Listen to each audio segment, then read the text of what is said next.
Olá, pessoal. Meu nome é Franklin Miguel. Eu sou coordenador do MBA de Setor Elétrico da Escola de Negócios da Faculdade FISU. E hoje estou aqui com a Maria João, diretamente de Portugal. Ela, evidentemente, eu aqui no Brasil, como simples mortal, mas ela sempre viajando bastante, mas sempre antenada. A Maria João é nossa professora aqui da Escola de Negócio. Eu vou, de antemão, já agradecê-la e passar a palavra para que ela possa se apresentar e apresentar um pouquinho da disciplina que ela ministra no MBA. Olá, Frank, obrigada pelo convite. O prazer estar aqui com você. Sempre, não importa onde eu estiver, né? Sempre atendendo o seu pedido aqui. É um prazer e uma honra. Para quem não me conhece, eu sou sócia do escritório Rolim Goulart Cardoso Advogados, da área de energia e sustentabilidade, e tenho bastante experiência no setor, até muitos anos, né, Frank? Menos do que o Frank, mas muitos anos. E a gente já tem esse curso aí na Escola de Negócios há bastante tempo, há bastante turma também, e na disciplina que eu leciono, eu compartilho com outros professores e a gente divide a temática de aspectos jurídicos e tributários do setor elétrico, que sempre tem bastante coisa para discutir, né? Bastante assunto. A gente aborda também as novidades que tem no setor, a questão climática, sempre com uma perspectiva jurídica, e também passa por toda a cadeia de tributos e o que está sendo discutido judicialmente no setor. É uma matéria também que a gente sempre tem trabalhos em grupo e muita discussão. É sempre bastante bom participar. Obrigada. Bacana.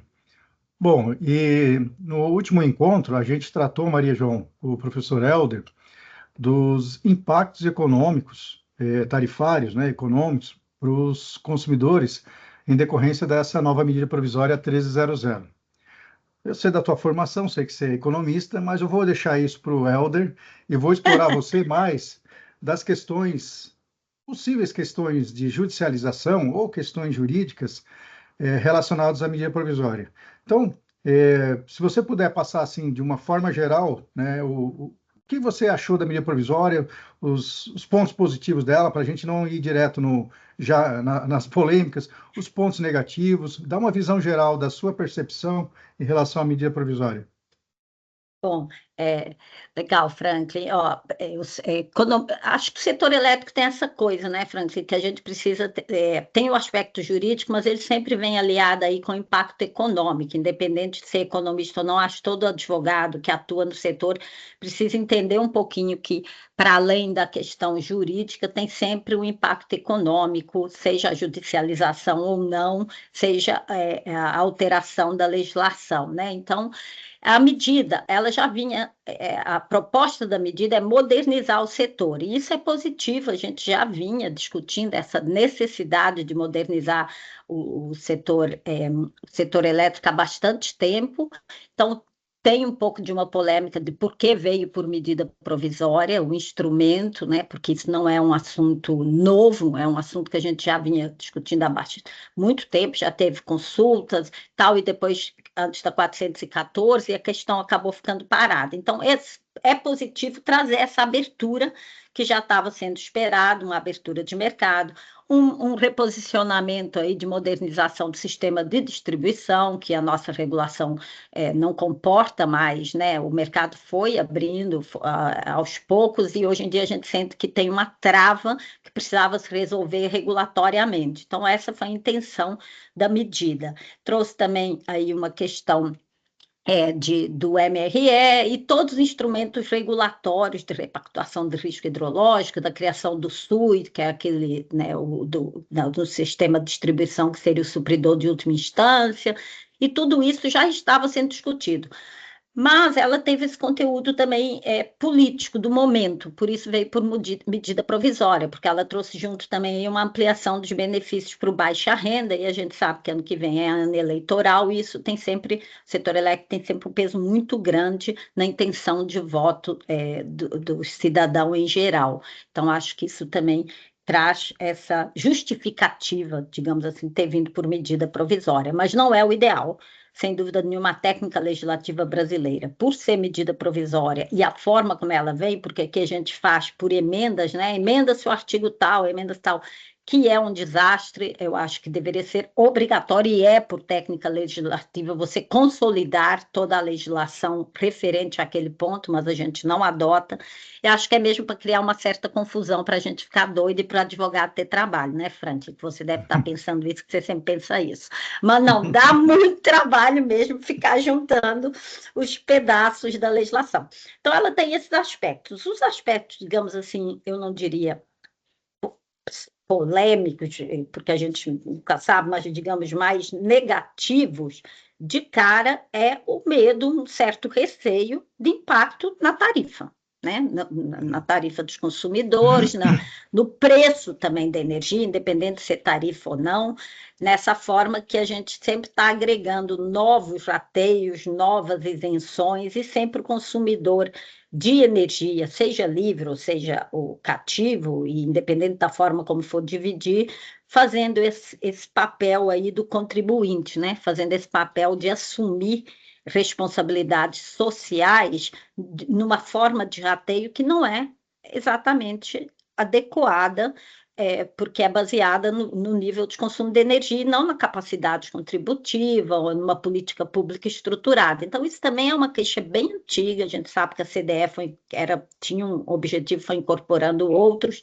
Então, quando se usa um instrumento, medida provisória, para fazer uma reforma estrutural, sempre tem digamos, essa polêmica. Mas eu não acho que seja o suficiente para a gente discutir judicialmente o instrumento. Ele é apenas um ponto de atenção, mas não é a primeira vez que isso acontece no Brasil, não é a primeira vez que o nosso judiciário já disse que pode e que o governo justificou a urgência de uma forma ou de outra. Então, tendo baixa renda, eu acho que fica até relativamente razoável justificar por que foi feita, a energia estava subindo muito e tal. Então, acho que o maior ponto não é um instrumento, mas eu tenho uma impressão positiva de ter vindo, de ter feito esse movimento, e negativa no sentido de que ela ainda traz uma instabilidade por ser medida provisória. Não sabemos se vai ser aprovada, como vai ser aprovada, e quem já viveu muito tempo no setor também sabe que às vezes vamos supor que não seja aprovada, que caia. Como é que fica o que foi praticado durante esse período que ela está em vigor? Eu lembro uma vez que tivemos uma lei de correção monetária muito antiga e depois tirou e criou um vácuo legislativo, e aquilo criou uma judicialização, uma discussão gigante. A gente já teve outros exemplos. Mas temos alguns outros pontos, Franci, não sei se você quer abordar algo mais especificamente, vamos lá. Eu queria aproveitar esse ponto que você falou, Mari, um levantamento que a gente estava fazendo aqui pela escola também, é a quantidade de medidas provisórias que, ao longo do tempo, né, o setor, o governo de plantão, independente se é esse ou outro, tem utilizado. Nós tivemos diversas medidas provisórias no governo Bolsonaro, teve uma justificativa ali meritória, porque passamos pelaquela crise hídrica, e ali, se eu não me engano, desse levantamento deu 2 medidas ou 3 medidas provisórias. Mas esse governo também já se utilizou aí de pelo menos 3 medidas provisórias, né, para o setor elétrico. Mas o que mais nos chamou a atenção é o fato do governo ter utilizado, e aí é isso mais recente, estar utilizando medidas provisórias que nascem para morrer, para não ser convertida, que é o caso lá da privatização da Amazonas, que é o caso do subsídio da TUSD, onde o governo chamou os investidores para dizer, se vocês aportarem dinheiro aqui, vocês vão ter direito ao desconto no fio. Então, e foi dada uma janela para isso, né? Então, isso acaba, até para nós, né, advogados, ou quem está trabalhando no setor, é difícil para a gente acompanhar isso, né? Porque você vai buscar na legislação, você vai ver, mas esse assunto aqui foi decidido por um negócio que não tem mais validade, né? Que não foi aprovado, né? Então, fica até confuso, né? Mas, enfim. Essa é a parte interessante, assim, realmente, lei, né? O pessoal brinca, mas medida provisória é lei, enquanto tiver, né? Tem força de lei. Então, você cria uma lei temporária, digamos assim. Sim, exatamente. Mas você ia falar dos pontos que você acha, assim, polêmicos na medida provisória, Maria. Eu te interrompi. Não, na verdade, você não me interrompeu, não. Acho que eu fiz essa introdução mesmo para dar a minha Uhum. impressão geral, como você disse, não Tá. ir direto na questão mais polêmica. Mas óbvio que o olhar do advogado é sempre um pouco naquilo que, de fato, e não só o olhar do advogado, mas já tem um certo movimento no mercado, e a gente percebe, como advogado, a gente é logo acionado, digamos, por um grupo ou outro que, olha, o que você achou desse ponto e tal. Então, de cara, a gente tem dois pontos assim que eu vejo que foram objetivo da medida, até para tentar frear um pouco os subsídios do passado, etc. e tal, ou estruturas e modelos, mas que temos que considerar também as práticas que o mercado vai adotando e ele vai se estruturando em cima daquela legislação que está em vigor na época. Então, os dois principais pontos que eu identifico, Franklin, um é o fim do desconto, né, do fio, aí para o segmento do consumo, né, e o segundo, eu vou falar os dois aqui, mas vou falar um pouquinho de cada um. É a questão dos limites, ou digamos, dos requisitos para autoprodução aí por equiparação. Tá?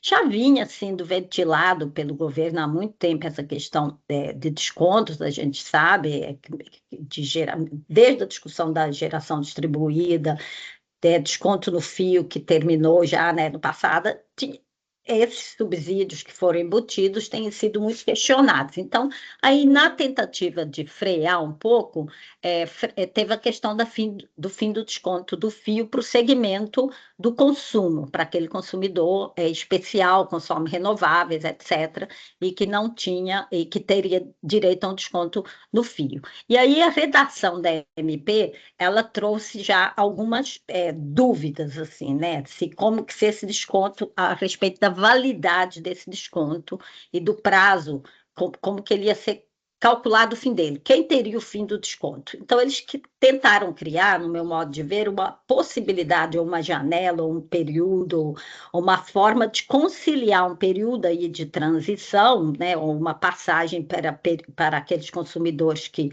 vão perder o fio, e os que vão perder o desconto e os novos contratos. E usaram como base para isso contratos, né? E contratos que já estão formalizados, que eles valem, que eles já têm direitos embutidos. Eu não gosto muito de dizer que feriu direitos adquiridos, porque eu acho direito adquirido é sempre difícil de você argumentar, mas nesse caso, considerando que tem contratos, ainda que de continuidade longa e ainda que de longo prazo, contratos criam direitos e obrigações aliados à prática de mercado, que nunca foi colocar todo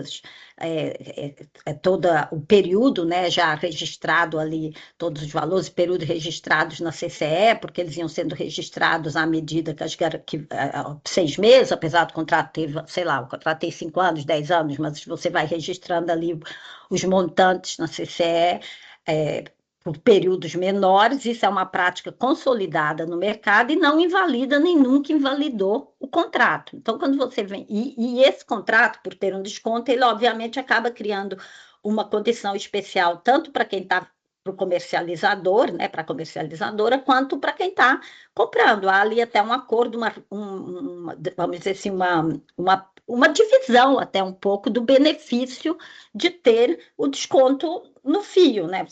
O preço, ela tem um prêmio, é uma energia especial, ela é uma energia incentivada, e ao mesmo tempo também ela cria ali uma alocação de custos e de remunerações para as duas partes que estão no contrato.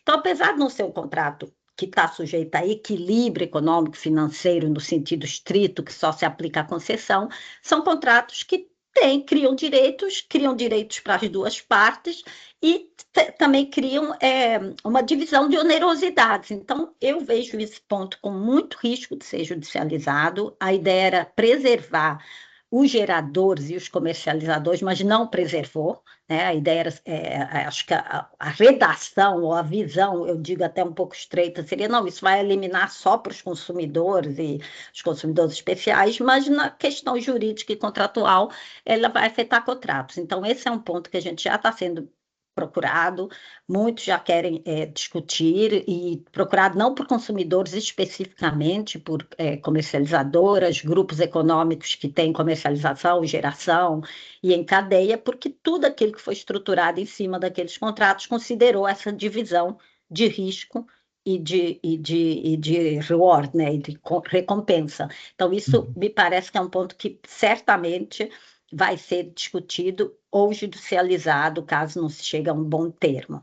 Conversando ali um pouco num grupo, um grupo de discussão, onde surgiu o assunto da medida provisória, e tinha algumas autoridades, já se falava um pouco em chegar num meio termo, num acordo, num período, mas eu acho assim, contratos não tem meio termo, acordo e período, eu acho que tem período do contrato, contratos novos, não tem discussão, não tem mais o desconto, se vingar o que está na medida Uhum. provisória, tá? Então, esse é um ponto que eu acho que afeta todos da cadeia ali, da parte de comercialização, geração, consumidor especial. Então, parece que é uma questão bem polêmica. E o segundo, Francis, é o da Maria, auto... Oi. antes de você passar para o segundo, Não, deixa eu sim, vamos lá. explorar um Claro, pouquinho vamos. mais esse assunto primeiro aí. Algumas situações que chamam a atenção. Uhum. Você, como você falou, apesar de ser jovenzinho, mas você tem uma experiência no setor. Não, é porque assim, você é o ancião do setor, né? Eu A sou gente bem já ancião, é sabe, verdade. né? Não é à toa que Mas, você é coordenador do curso, entendeu? mas a É uma gente questão de acompanhou, hierarquia, assim. Maria, a gente acompanhou, em certa medida, o racionamento, né? Ainda quando a gente estava na escola, né? Na época a É gente estava claro, a gente tinha terminando. acabado de nascer e logo já teve racionamento. Mas, na ocasião, eu lembro bem, acho que foi a Lei 10.438, se não me engano, ou a Lei da ANEEL, na verdade, que ela deu um incentivo para os geradores que entrassem em operação comercial, as pequenas centrais, na verdade. Naquele momento, ela dava um incentivo de você acelerar, entrar, ajudar o país, e você receberia 100% de desconto no fio. Aquelas outorgas lá de trás, não só as que te receberam 100, mas as que receberam depois 50% de desconto, na outorga estava escrito que eles teriam direito a 50% ou 100% de desconto, incidente na geração e no consumo. Então, a própria Uhum. outorga já traz a palavra É, consumo, né? O que dificulta bastante, né? Então, dificulta. o primeiro ponto é chamaram os geradores a antecipar a operação comercial para dar um benefício para ajudar o país. Aí, outro ponto que eu também acho super relevante nessa situação foi nesse governo, saiu uma medida provisória, que era a medida provisória que endereçava dois assuntos, se eu não me engano é a 1212. Ela falava o seguinte, ó, tinha um financiamento, eu não lembro se era do financiamento da crise hídrica, eu não lembro mais qual era o dos financiamentos, mas antecipou, quitou para reduzir, foi até bastante polêmico, né, porque a gente pegou o dinheiro da Eletrobras e pagou essa dívida que estava na tarifa. Mas nessa medida provisória, que é uma daquelas que nasceu para morrer, né, elas não tinham, Uhum. também falava o seguinte, ó, geradores, como a lei da Eletrobras acabou com o desconto até o final, preservou o desconto até o final da outorga, mas ela, ao final da outorga, acabou com o desconto. E novos projetos já nascem sem desconto. Ou seja, preservou todos os direitos dos existentes, né? E para os novos já é uma regra ok. Então, esse assunto já estava endereçado, mas daí alguns geradores pleitearam, mas eu estou no meio do processo, tal, eu gostaria de obter o desconto, pedir um prazo adicional, e eu estou disposto a aportar garantias financeiras sobre o meu projeto para obter esse desconto. Então, muitos geradores, né, aportaram garantia financeira. A gente está falando aí de garantia financeira da ordem de 40 milhões para um Uhum. projeto relativamente pequeno que até hoje está preso, né, numa medida provisória que era do governo, que chamou os investidores para isso. E agora, nessa outra medida provisória, diz o seguinte: ó, lembra aquele negócio que eu te chamei para aportar garantia financeira? Era brincadeira, não valia nada, você não tem direito. É, é. Né? Então, esse ponto Esse é o pano um pouco de fundo das discussões, não só essa, Franklin, mas todas, não só de medida provisória, mas dessa falta de continuidade dos projetos atrelados ao governo, seja este ou outro de plantão, né? O Uhum, problema da medida provisória também é esse, né? Como é um ato ali de força de lei, mas que não, para alterar, né, uma canetada, vamos dizer, já resolve, pelo menos uhum, ali naquele momento. A gente tem essa questão de que regulatoriamente a gente traduz essa situação que você está discutindo como uma quebra na confiança regulatória, que por si só já traz sozinho não é um argumento jurídico, assim, você diz, uma quebra, mas quando você alia isso a efeitos econômicos e a contratos, você acaba criando ali o que a gente chama de fato, como se a norma ficasse ineficaz ou fosse nula por quebrar um dos princípios ali da boa-fé e da presunção de confiança com o governo. Então, o regulador ele é independente, mas ele é um ente do Estado, ele deveria ser independente de governo, ser um ente do Estado, e ele existe justamente para garantir essa continuidade. Então, essa quebra de confiança regulatória, no sentido governo como um todo, a gente já viveu e tem sido o pano de fundo de muita judicialização. Então, como você disse, chamamos ali no racionamento, olha, é importante, vem. A gente recentemente teve toda uma discussão em milhares de arbitragens e de discussões com aquele procedimento simplificado também, que foi a mesma coisa. Venham, vamos aprovar, vamos ao licenciamento ambiental. Aí o governo diz, não, nós nunca prometemos nada. Bom, mas quando o governo te chama e te dá uma condição especial para fazer alguma coisa, porque é necessário, porque é urgente, existe ali uma confiança embutida, que é a palavra do governo, né? E do privado participando daquilo. Então, essa questão sempre acaba indo discutir muito, mas você fez por conta e risco. Mas existe o conta e risco entre dois particulares e o conta e risco entre um particular e o governo. Então, eu uso isso muito e coloco muito como uma educação mesmo da nossa regulação. Quando se altera alguma coisa, é importante respeitar os contratos existentes. No setor elétrico, é mais complicado a sensibilidade, porque os contratos são de longo prazo, porque os contratos têm 30 anos, 15 anos, então as pessoas falam, mas vamos ter que respeitar 30 anos. Não é que é? Não é que vai É. ter? Você não assinou assim, né? Não é assim que funciona?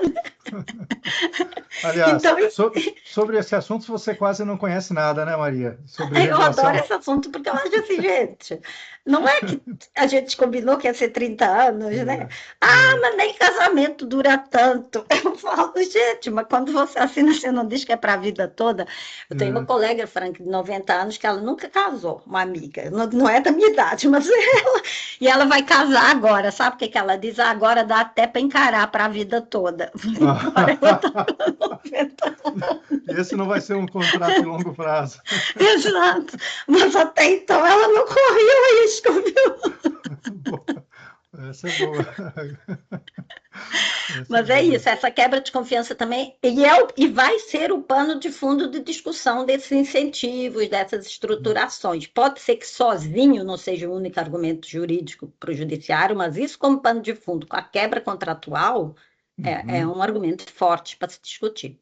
Ainda que o gerador, nesses casos, né, são geradores que detêm outorga, né, como você bem falou, não é um contrato de concessão, mas na outorga dele previa esse desconto, as outorgas mais recentes não prevê esse desconto no consumo, Isso. mas enfim, mas estava no modelo de negócio, ainda assim você acha que o gerador tem um bom direito, caso a lei Sim. venha a ser aprovada dessa forma.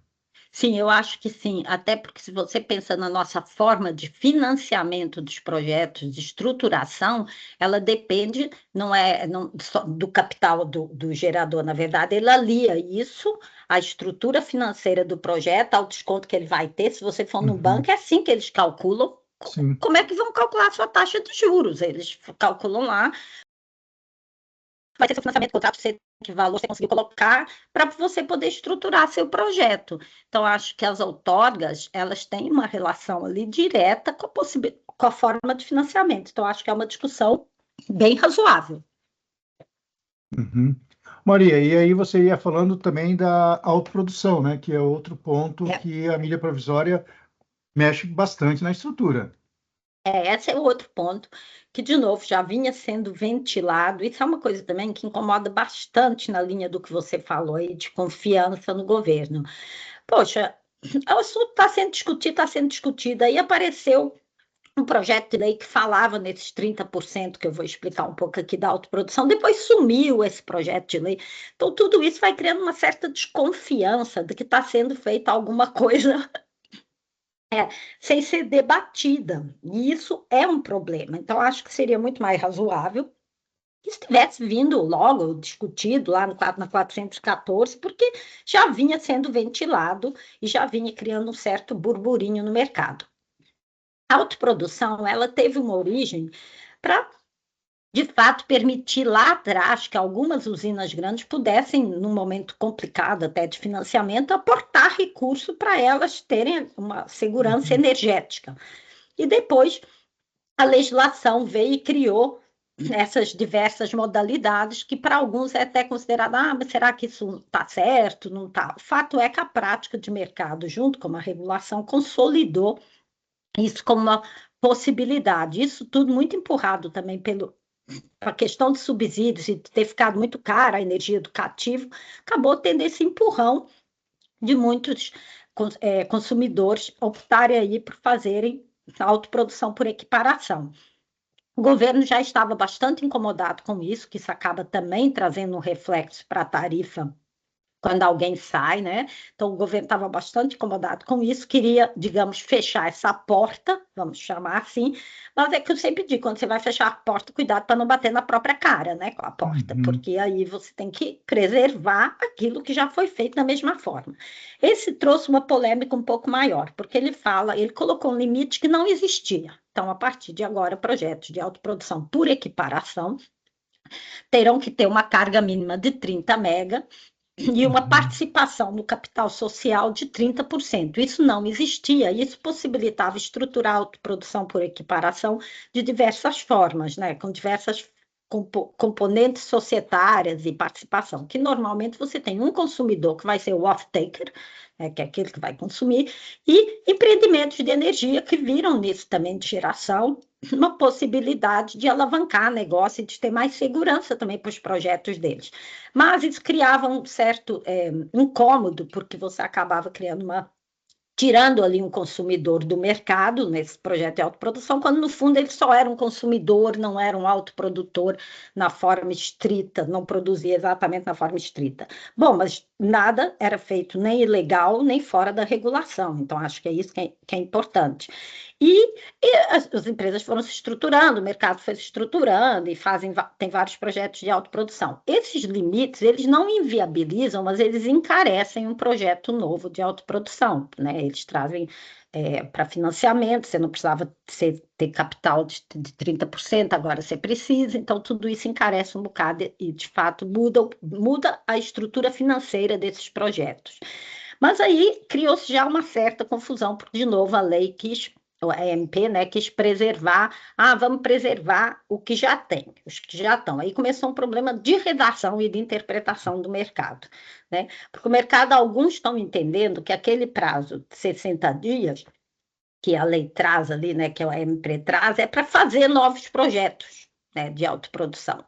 Isso é uma interpretação, na minha leitura, não adequada. Eu acho que aqueles projetos que já estão equiparados têm que provar algumas condições, né, de contrato, de como compraram as ações e tal, para não serem sujeitos a esses 30%. Ou seja, eu não acho que criou, tipo, em 60 dias vamos correr com os projetos de autoprodução para fazer novos, porque vai acabar, então a gente tem que correr. Eu vejo esse furor no mercado. Não é essa a leitura que eu tenho, porque a medida provisória ela fala primeiro nas restrições e nos projetos que já estão equiparados, e depois ela fala, desde que esses que já estão equiparados atendam lá os contratos, aqueles itens que estão lá, né? Então, isso, para mim, é a leitura mais adequada legislativa, mas criou, sim, esse furor no mercado, então tem muita gente estruturando projeto rápido para tentar. Isso, leitura correta ou não a minha, vai criar já um fuzuê no mercado, né? E depois vai criar já uma discussão se é assim que tem que ler, se não é assim que tem que ler. Então, eu lendo assim, digamos, fria, digamos, da escola, até ingenuamente, o artigo está aqui, diz que tem equiparado, desde que esses que estão aqui provem isso. Mas, se eu tivesse com um projeto aí para ser equiparado, eu também ia ler. Não, agora eu tenho 60 dias para equiparar esse projeto e, por via das dúvidas, vamos equiparar, que depois a gente discute. Mas eu acho que se aplica, que não criou essa corrida. E ele traz também uma dúvida desse capital social já de cara, se é 30% do capital com direito a voto ou sem direito a voto, porque era uma forma também que o mercado se estruturava. As ações têm as com direito a voto, sem direito a voto, só com direitos econômicos ou direitos políticos. O mercado foi achando saídas para se estruturar. E trouxe ainda também a questão dos empreendimentos antigos. Então, ele dá esses 60 dias, e aí sim, esses 60 dias sem essas restrições para fazer com empreendimentos que já existem, né? E Uhum, aí cria uma certa correria e deixa um pouco assim também na dúvida de falta de estruturação mais geral de política pública, porque a gente hoje já tem algumas dificuldades de onde alocar energia que está sobrando de alguns empreendimentos. A autoprodução, ela ajuda a alocar essa energia também, né? Estruturar, é um modelo de negócio. Então, a minha percepção é que quando o governo começa a entrar muito, a regulação começa a querer regular modelos de negócio, não funciona muito, sabe? Eu acho que a uhum, regulação tinha que garantir ali estruturas de concorrência isonômicas, assim, né? De paridade, né? Mas deixar que o mercado ache as suas vantagens competitivas, porque a gente quer um uhum. mercado livre. Se a gente quer um mercado livre, a gente precisa garantir, claro, energia para os mais vulneráveis, etc., a questão social, para deixar o mercado se virar um pouco, porque o consumidor fica mal educado também. Ele quer ser livre, mas na hora que dá um probleminha, ele quer ser cativo de novo, entendeu? Então, Sim. acho que essa educação vem da regulação e isso me preocupa um pouco, porque a regulação começa a definir que modelo de negócio você tem que fazer. Isso nunca deu Uhum, certo, né, Franklin? Você fazer é. isso porque aí o pessoal acha outro jeito de fazer e vai torcendo a regulação. Nossa regulação está ficando bem complexa nessa parte de autoprodução e ainda prejudica, é, é, mo- é, é, digamos, modelos, fontes novas, projetos novos, porque a autoprodução ela é muito importante para alguns tipos de projeto. Eu trabalhei muito, por exemplo, com hidrogênio. A autoprodução é essencial para desenvolver projetos de hidrogênio, porque você precisa de um off-taker de energia, Uhum, muito, mas tem que ter as regras, é para aquilo, é para produzir, para consumir ali, para produzir hidrogênio. Se você acaba com esse modelo, projeto nenhum de hidrogênio vai conseguir sair, porque a autoprodução traz embutido a ideia de que se você produz e consome, não tem que pagar alguns encargos, né? Você tem uhum, que pagar fio, etc., mas alguns encargos porque eles não são do autoprodutor próprios. Então, a uhum. gente, para variar, já inventa jabuticabas diversas e variadas, e a nossa legislação fica muito complexa, né? Muito Bastante complexo. complexa. Uhum. Mas esses dois pontos certamente estão dando assim um fuzuê no mercado. Eu tenho colegas e pessoas que conheço, trabalham com autoprodução que dizem, não estou dormindo, estou estruturando vários projetos. Eu não sei se conto eu ou conta você, né? Que pode ser que não adiante. Mas de fato que você falou, né, Maria? Quando saiu a medida provisória, a gente teve várias corridas, né? A corrida da autoprodução ali, muitos agentes protocolando no CAD, essas associações comerciais, aí, associações jurídicas, para poder dizer que já existe andamento. Muitos agentes registrando contratos na CCE com volume zerado até infinito, né? Até infinito, até eu É, morrer, vou passar para os meus netos. exatamente. Contrato Então, todo no assim, testamento, no é, inventário do pessoal contrato. e é o que você disse, assim, que eu acho que é o que resume, né? É, dado uma regra, quem está do lado dos agentes econômicos, quem está ali, né, no dia a dia, com a barriga no balcão, ela É, interpreta essa regra e fala, pô, eu preciso dar um resultado na companhia. Então, é. essa regra tem essa limitação. Tem uma interpretação e essa limitação. Eu vou atuar dessa forma. E lá na frente vamos ver o que acontece.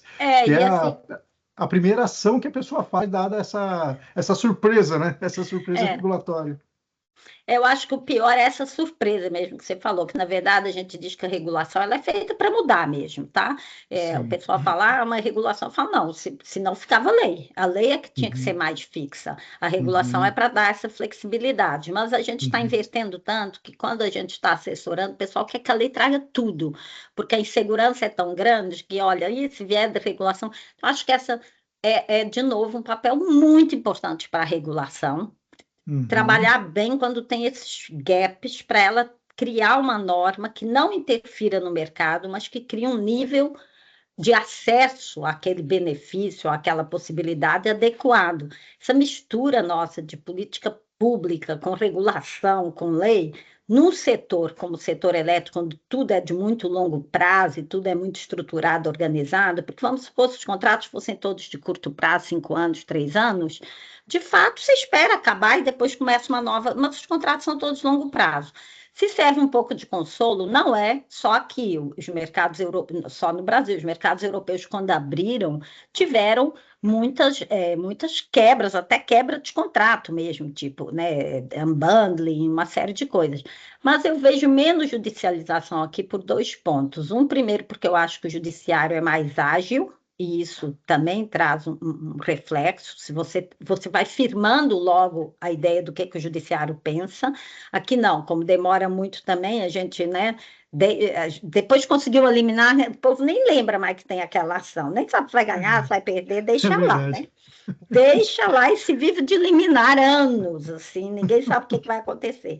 Isso também traz um custo adicional e também porque o regulador aqui tem um papel que eu acho muito importante. Quando eu digo aqui, eu baseando talvez um pouco mais na Inglaterra, eu conheço um pouco mais, que é um mercado mais livre, que não é perfeito, mas ele tem um pouco mais essa coisa do negocial também. Ele não tem medo de endereçar as questões dos agentes para tentar chegar no consenso para não ir para o judiciário. E aqui o nosso sistema é muito legalista, então isso limita muito. Eu tenho visto muito, e aqui vai uma crítica construtiva para a ANEEL, esse apego a só seguir, a não ter exceção. Poxa, então só precisamos da lei, a gente não precisa do regulador. O regulador é Uhum. justamente para aquele caso em que a lei não consegue definir, ou aquela exceção que precisa, mas ele precisa ter respaldo político, econômico, de segurança, de independência, para ele fazer isso. Então, aqui judicializa menos, eu acho, por conta do regulador. Não que a Uhum. legislação também não cometa seus absurdos, que às vezes, como diz também, para mudar alguma coisa, você tem que quebrar alguma coisa. Aí quebra logo e vamos ver o que é que dá e vai acomodando um pouco, porque a gente também tem isso, né? A gente precisa mudar o nosso setor. Sim. Maria, e agora, para a gente tá encerrando aqui o nosso bate-papo, como é que funciona esse processo dentro do Congresso Nacional? Tivemos a comissão, tivemos indicação do relator, indicação do presidente da comissão, que foi o Senado, né? O relator É. é da Câmara. E aí, fica até quando? Como é que se discute? Quando Então, que é a aprovado? gente Como é que funciona esses tempos de movimentos?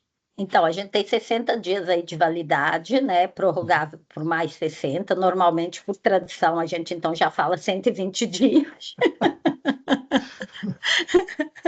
A gente no Brasil é muito bom, né? A gente tem tudo muito bem estabelecido. Se vai poder prorrogar, já está prorrogado. Mas e já tem muitas emendas, é daquelas legislações que teve tantas. Olha, a última vez que eu vi tinha mais de 600, acredito que já tenha mais. E o pior é que ninguém faz só as emendas, né? O pessoal já joga um jabutis lá também, junto, E, etc. Então já vira esse fuzuê. E depois, se não for o que é emendado, aí, se for aprovado, vira lei, né? Se não for, uhum, aí tem que voltar de novo para ser negociado, para virar lei. Então, quer dizer, é um processo que eu quero dizer, sem entrar assim, em detalhes muito legalistas, é um processo longo, ela vai perder a validade se não for aprovada depois desses dois, e a gente uhum, vai ficar com esse vácuo aí também uhum. do que fica valendo. Teoricamente, quando ela for, se ela não for aprovada, fica valendo o que estava antes. Mas algumas coisas vão ser feitas no meio. Então, Durante. aí a gente vai ter que muito caso a caso para a gente avaliar, tipo, mas eu fiz isso, eu estruturei assim, e É, caiu. Eu acho que essa medida vai ter muitas alterações, tá? Não sim. vai ficar desse jeito, porque do jeito que ela criou esse burburinho todo, e há quem diga que era até a intenção um pouco, era essa medida e Uhum, tal, porque a parte, estou pensando já em fatiar, né, em aprovar algumas partes, porque tem partes que agradam ou que precisavam ser feitas, tipo a abertura do mercado, a uhum, própria modernização ali da distribuição, ou baixa renda, que é um objetivo uhum. político importante para o governo, né, ano de eleição. Então, quer dizer, como eu digo, não deveriam ter misturado tanta coisa na mesma panela, né? Verdade. E o governo, quando encaminhou a medida provisória, eu lembro que ele comentou muito que os projetos de lei que estavam até então, lá tramitando no Congresso, que eram dois, né, que são dois, Uhum. eles tratavam de muitos pontos do setor elétrico que dificultava. Mas por meio de medida provisória, ele também acabou Isso tratando mesmo, muitos pontos o que dificulta, fez a mesma coisa. Então, isso realmente, também já escutei, assim, isso que você falou da medida provisória, talvez ser aprovada apenas a parte do baixa renda, talvez o mercado livre, e o restante sairia um Deixa projeto como de lei. tá, pensamos depois, É, vamos para o projeto é, de lei. um projeto de lei, porque também tem uma disputa bem interessante, né, Maria? A gente que está atuando aí faz tempo sabe, né? Existe disputa de poder aí em jogo. Você tem um Congresso Claro, Nacional e você tem o atual governo, né? O governo PT, que é. está tendo um enfraquecimento, né? E o Congresso Nacional está tendo cada vez mais um protagonismo na gestão do país como Em um todo, tudo, em né? Em tudo. tudo. Acho Exato. que Então tem essa dizem até, questão. né, Frank, que foi um movimento de ruptura que a gente teve um pouco ali mais no passado, que antes o Congresso ainda atuava mais em blocos, assim, né? Você tinha o bloco do governo, o bloco da oposição e tal. Em dado momento, hoje a gente atua em pessoas individuais, deputados, Uhum. senadores, pessoas. Isso cria, e eu nem estou falando assim de movimentos ilegítimos, são movimentos legítimos dentro, mas criaram uma divisão diferente daquela que a gente estava acostumada. Ou você estava na oposição, ou você estava no bloco do governo, ou você concordava ou não com ajustes. Hoje você tem que, quando precisa de alguma coisa, os entes, eles ficam mais ali no A2 mesmo, com o deputado, com o senador, e isso dificulta muito o Dificulta. processo. E É verdade. dificulta também e traz muita insegurança, assim, porque não é um processo legislativo mais simples. E o Congresso tem tido né, esse protagonismo todo em toda a gestão de Uhum. vários setores, no setor elétrico, com certeza. E o TCU também, né? É uma coisa impressionante. Eu mesma, que sempre era até bastante crítica dessa coisa de ter esse consenso lá dentro do TCU e tal, mas o fato é que na falta de outra coisa tem funcionado. Então, o que é super estranho para mim, pensando juridicamente, como o próprio o auditor é o próprio que faz o consenso, para mim eu acho que é impossível assim de conciliar. Mas eu sempre digo também, não tem vácuo. Se tiver um vácuo, Uhum. alguém vai preencher e vai Uhum. assumir aquele poder. E a gente está vivendo um pouco isso. Se essa medida não passar e volta tudo, pelo menos nesses pedaços de autoprodução e tal, como era antes, já criou furor. A verdade é que quem que Uhum. já trouxe a insegurança. Passando ou não passando, o povo já vai sair correndo para fazer. Porque não sabe, se não passou agora, vai passar na próxima. Tipo assim, sabe? Então, Exatamente. E essa questão da disputa entre os dois blocos aí, né, o executivo e o legislativo, ontem o governo, né, teve mais uma derrota, eu acho que bastante significativa, né, com a derrubada dos vetos, vetos que, mais uma vez, nossa, vão trazer impacto para o consumidor meu final, né? Deus do céu, aquela lei, eu vou te falar, ela não é mais da eólica offshore. A eólica Não, não. offshore é que é o jabuti lá. É a lei dos Exatamente. jabutis. Entendeu?